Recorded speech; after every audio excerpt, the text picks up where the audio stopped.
Me dicen, Jesús, que estamos comunicados en la línea con la congresista Mirta Vázquez del Frente Amplio, que hay que decir que es una de las congresistas que votó en contra de la vacancia. Congresista, muy buenos días. Muy buenos días, Nicolás. Muchas gracias por la entrevista. Quisiéramos empezar, congresista, por saber qué es lo que usted sabe de lo que está pasando en la Junta de Portavoces. Es decir, el país necesita con urgencia una respuesta. La pregunta es si la vamos a tener o no por parte del Congreso. Hasta el momento todavía no tenemos mayor información, solamente están los 9 voceros, más Oficialía Mayor reunidos ahí dentro. Nosotros esperamos que efectivamente, como todo el país, de esta reunión salga una salida. No podemos en realidad darnos el lujo de decirle al país que tiene que seguir esperando. Hay una crisis gravísima y hay que encontrarle cualquier salida institucional, ¿no? Pero esta salida, es decir, lo que debió ocurrir para hacer más fáciles las cosas, que Manuel Merino renuncie. Parece que está esperando que pase algo peor para hacerlo. Pero en todo caso el Congreso tiene la potestad de actuar y nombrar un presidente provisional en su reemplazo. No sé cuál es exactamente el procedimiento constitucional, pero podrían vacarlo, dadas las circunstancias. Ahora, la pregunta es ¿quién sería el presidente o la presidenta del Congreso que debería asumir el mando o el cargo de presidente provisional del Perú? Ese es un tema que se tiene que discutir justamente en esta Junta de Portavoces, ver un poco las opciones. Ahorita yo creo que se tiene que de todas maneras llegar a un acuerdo político de cara también a lo que la población está esperando. Y la población espera uno de los congresistas que no esté cuestionado por su voto, que no sea un congresista investigado, y creo que ahí hay algunas pocas opciones y creo que ahí hay que llegar a un acuerdo entre todos, que además sea consensuado también con lo que las calles están pidiendo, ¿no? Entonces, yo en este momento creo que no podemos lanzar nombres, pero que sí espero que dentro de la Junta de Portavoces estén por lo menos mirando estas posibilidades que podrían haber, ¿no? ¿Y cuándo tendría que resolverse eso, congresista? Hoy mismo. Yo creo que el país no da para estar esperando un minuto más. Ya tenemos muertos, ya tenemos saldos muy lamentables y creo que no podemos darnos el lujo de decir hay que esperar, hay que pensarlo. En este momento hay que encontrar la salida sí o sí. Yo por eso estamos nosotros acá esperando también que nuestros voceros salgan, pero creo que tenemos que ir y el país merece una respuesta ya, ¿no? Bueno, pero es que es bastante difícil, congresista, cómo está de que se encuentre una persona que genere este consenso, ¿no? Sí, pero no tenemos muchas opciones. Pero por eso mismo le preguntaba, porque además yo estaba revisando la lista aquí, solo hay 9 que prácticamente están completamente limpios de todo tipo de denuncia penal, de investigación ante el Ministerio Público, de procesos ante el Poder Judicial, 9, y de esos 9, 1 o 2, y el resto obviamente, ¿no? En esa que ha circulado no se incluye el nombre de Carolina Lizárraga, pero hasta donde yo entiendo, Carolina Lizárraga, que fue una jueza emblemática, cuando fue jueza, o a raíz de su papel como jueza, tuvo fue Sarina anticorrupción, recuerda, Nicolás. Por supuesto, entonces, pero que yo sepa, y creo no equivocarme, ella no tiene ningún proceso pendiente. Yo les digo, yo les cuento quiénes son los que no tienen proceso. Son 9. A ver, para que la congresista también escuche, a ver quién podría de estos 9 generar algún tipo de consenso. Daniel Olivares, Francisco Sagasti, está también Luis Roel Alba, el señor Manuel Aguilar Zamora, Matilde Fernández Flores, Miguel González Santos, Mirta Vázquez, ¿no? Que es la congresista, obviamente. Renan Espinosa, si no me equivoco. Renan sí tiene procesos. Rocío Silva Santiesteban, Walter Ascona Calderón y Zenaida Solís Gutiérrez. Sí, pues no veo a Carolina Lizárraga por aquí, pero...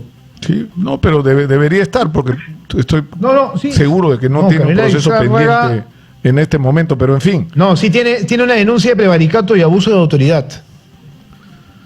Así es, entonces miren, yo creo que más que pensar en nombres ahorita los partidos deberían pensar en cuáles son dentro de los partidos, primero políticamente cuál de los partidos políticos genera más consenso con la población y segundo preguntarle al partido político quién sería su opción, ¿no? Y empezar a resolver y a desentrampar eso, ¿no? Nosotros estamos muy preocupados porque cada minuto que pasa le cuesta a este país. En este momento hay que ocuparse también de cosas fundamentales. Hay personas desaparecidas, hay personas heridas. Tenemos que resolver no solamente la situación de crisis, sino atender la situación humanitaria también. Yo le preguntaba a Enrique Chacón más temprano el tema de los votos, ¿no? Si se necesitan, entiendo yo que el Frente Amplio va con todo al tema de vacar a Merino.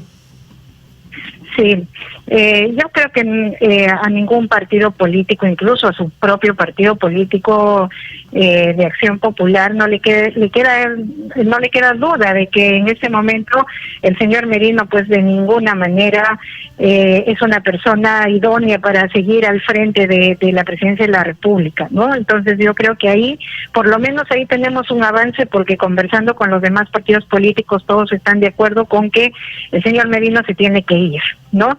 Vía censura, vía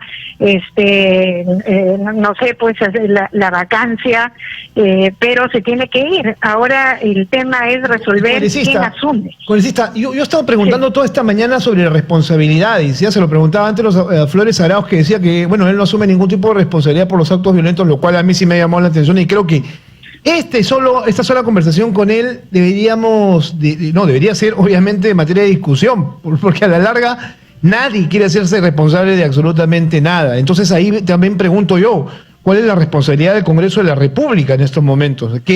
¿Cuál es la autocrítica que se hacen luego de estas muertes? Enrique Chacón decía algo así como que nosotros no teníamos la varita mágica para saber qué iba a pasar. Perdón, discúlpeme, señor Chacón, pero no. Pues, por favor, se sabía perfectamente lo que podría pasar y cuáles eran los escenarios. Sí, yo creo que el Congreso de la República, incluso como institución, miren lo que yo voy a decir, ¿no? El Congreso de la República como institución tiene una responsabilidad. Cada congresista que votó a favor de esta decisión tiene una responsabilidad. Ni qué decir del señor Merino y todo su gabinete, empezando por el señor Antero Flores Arauz. No pueden en ese momento desmarcarse y decir, bueno, yo no me hago responsable. El día que nosotros asumimos la responsabilidad de representar, de estar en un cargo público, asumimos la responsabilidad política. Y no solo eso, acá hay responsabilidades penales. Y creo que respecto a eso también hay que dejar en claro que de ninguna manera se deba permitir impunidad sobre estos hechos. No, Alguien tiene que asumir ese tipo de responsabilidad. Claro, porque además son responsables políticos porque van a tener que ir a comparecer. ¿Ante qué instancias? Ante el Congreso mismo y ante el Poder Judicial. O sea, ¿no? Sí, son las instancias. Claro, porque pero incluso el mismo Merino, perdiendo la condición de jefe de Estado, vuelve a ser congresista de la República.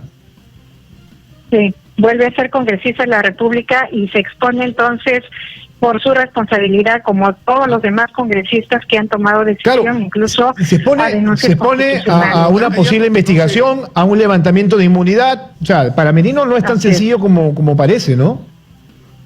No es tan sencillo, y ellos no pueden en este momento desmarcarse y decir no sabíamos lo que iba a pasar simplemente, o no tenemos responsabilidad.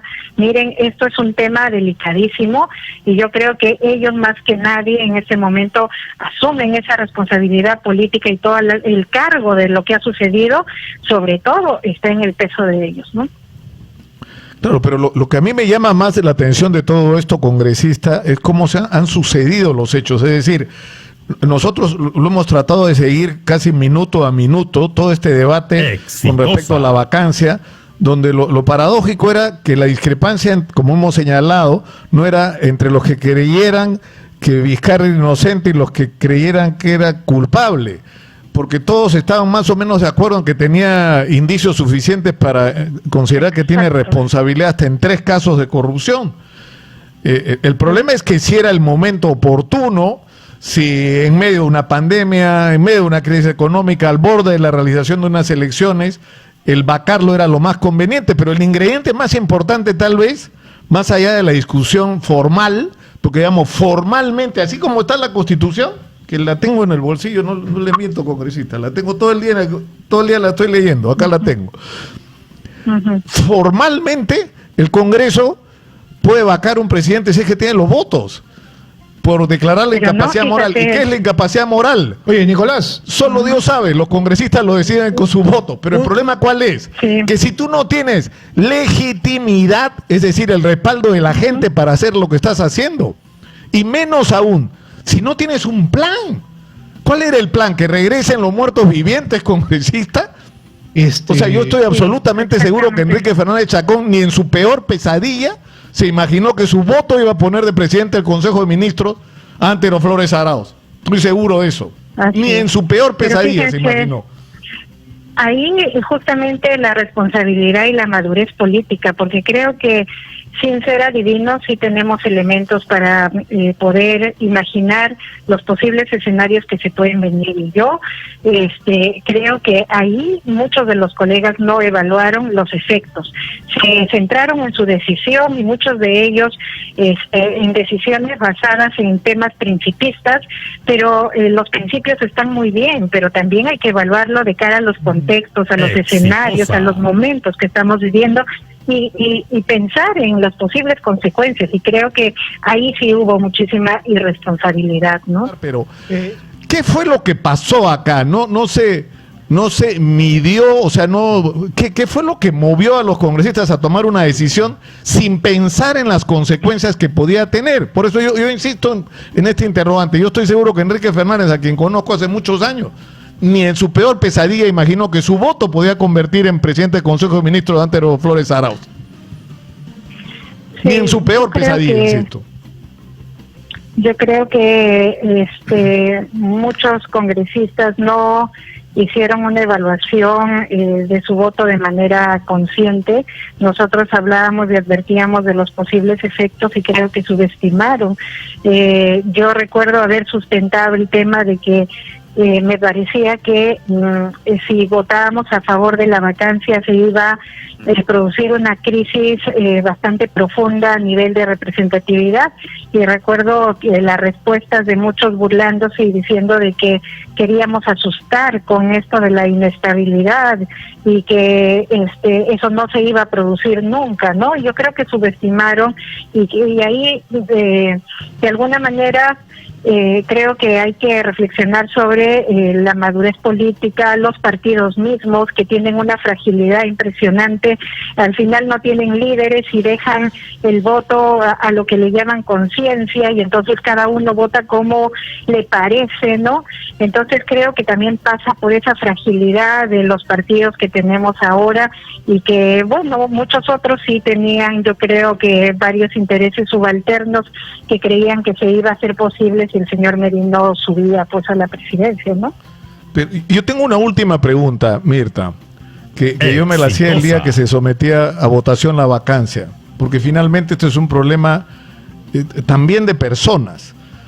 Si la vacancia de la presidencia de Martín Vizcarra se hubiera planteado en un contexto en el que Francisco Sagasti era el presidente del Congreso, ¿su voto tal vez podría haber sido diferente?